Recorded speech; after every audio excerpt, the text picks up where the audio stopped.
For 2 hours, 4,500 people in Las Vegas had been watching Madonna perform. Then she said 3 words that changed everything. "Close your eyes." When the audience opened them again, the mystery guest standing on stage made grown adults scream like teenagers.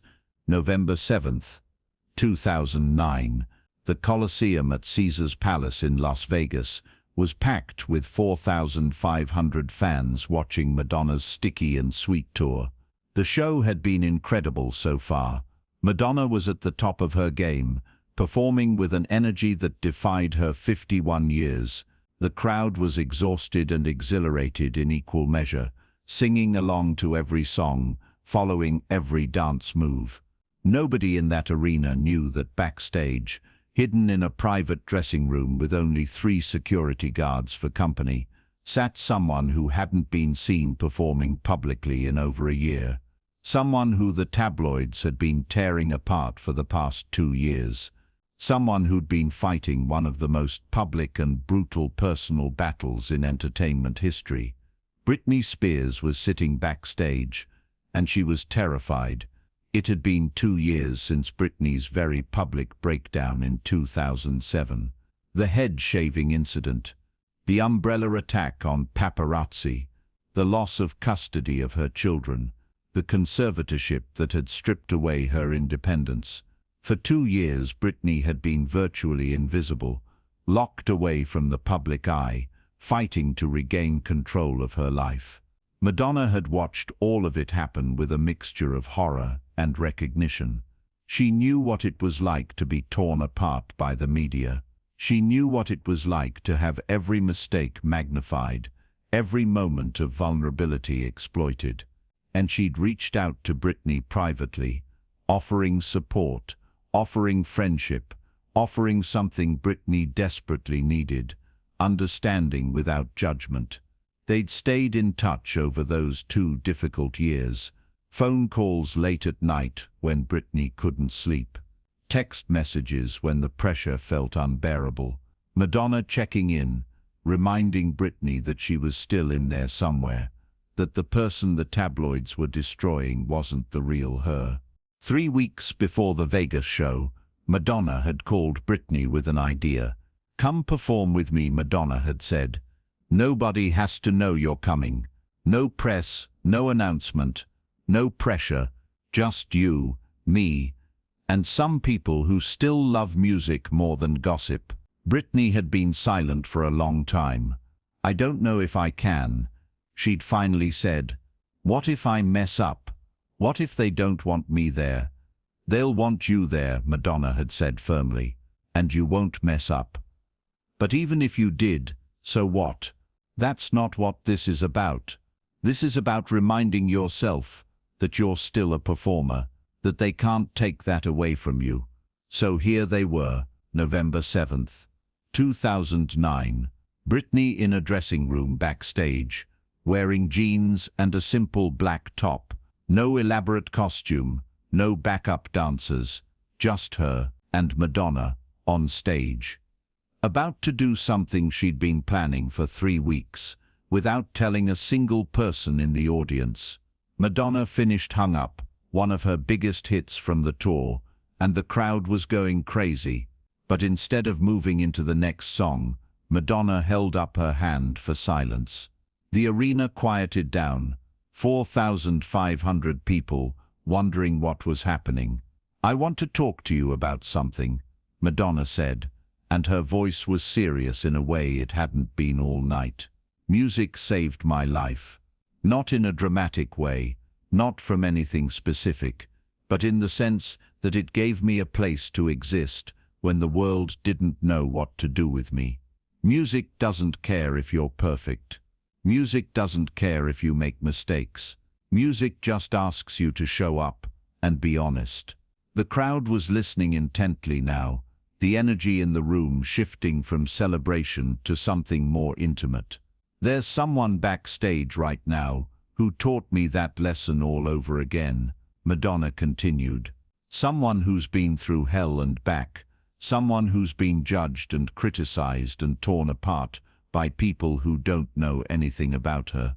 And tonight she's going to walk out on this stage for the first time, in a long time, not because she has to, not because anyone's making her, but because she wants to remember what it feels like to just be a performer again. The crowd was starting to buzz now, whispers rippling through the audience. Who was she talking about? What performer had been through that kind of scrutiny? "Before I bring her out," Madonna said, "I'm going to ask you to do something that might seem weird. I'm going to ask all of you to close your eyes." There was confused laughter, people looking at each other uncertainly. Close their eyes? At a concert? "I'm serious," Madonna said, and there was something in her voice that made people listen. "Close your eyes, all of you, right now." Slowly, hesitantly, people started closing their eyes. It felt strange, vulnerable, sitting in the dark in an arena full of strangers with your eyes closed.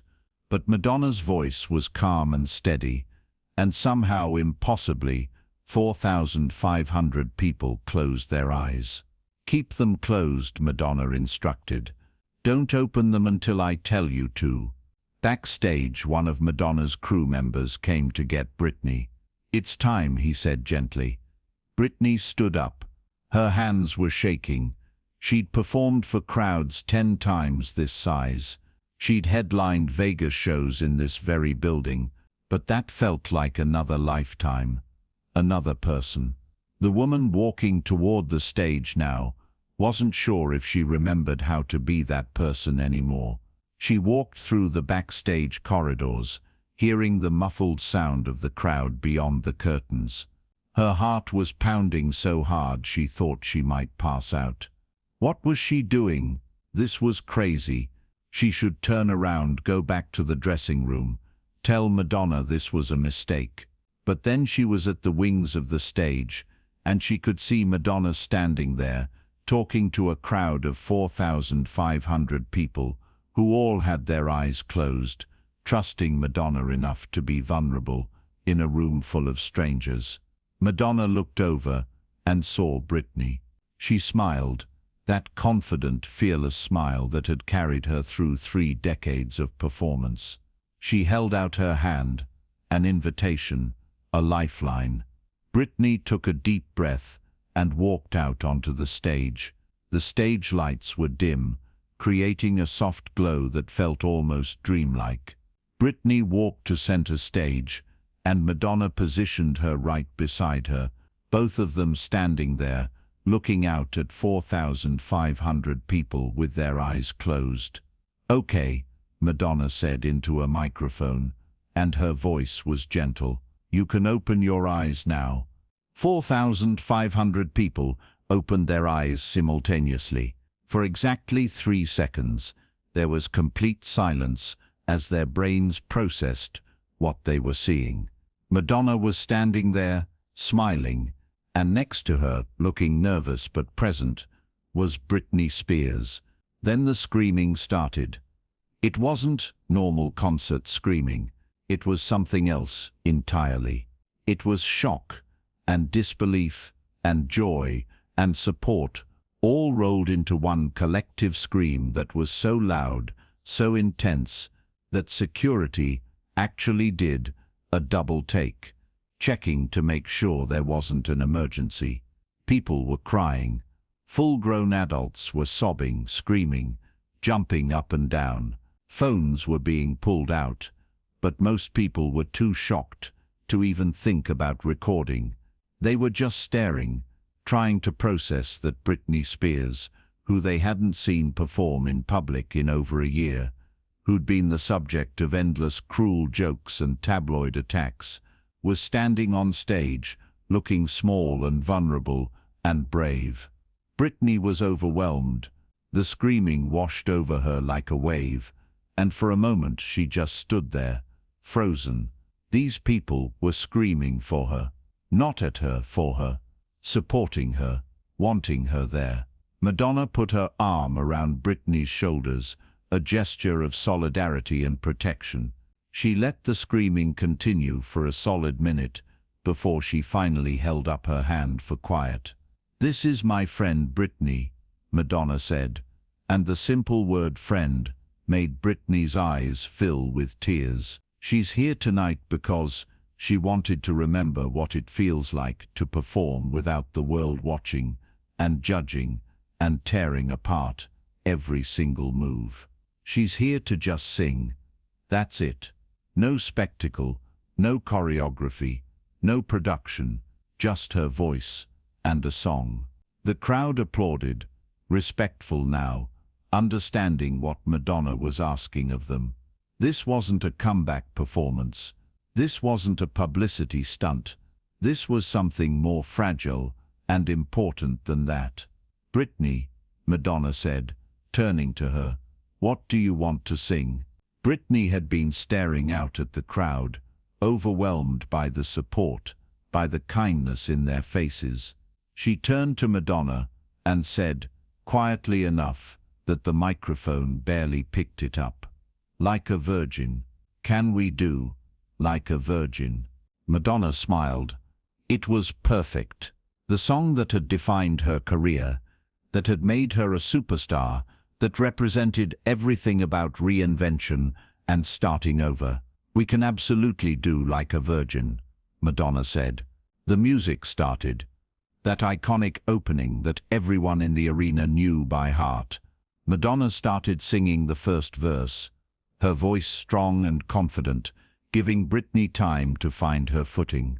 Britney stood next to her, just listening at first, letting the music wash over her. Then, on the second verse, Britney started singing. Her voice was quiet at first, uncertain, but it was there. It was real. She was actually singing on a stage in front of 4,500 people, and the world wasn't ending. The crowd wasn't booing. They were singing along, supporting her, willing her to succeed. By the time they hit the chorus, Britney's voice was stronger. She and Madonna sang together, their voices blending, and for the first time in over 2 years, Britney felt like herself again. Not the tabloid version, not the broken version, not the conservatorship version. Just Britney, just a performer singing a song. The crowd sang along to every word, but they weren't drowning out Britney and Madonna. They were singing with them, creating this collective experience where 4,500 people were telling one woman that she belonged there, that they wanted her there, that she was still loved.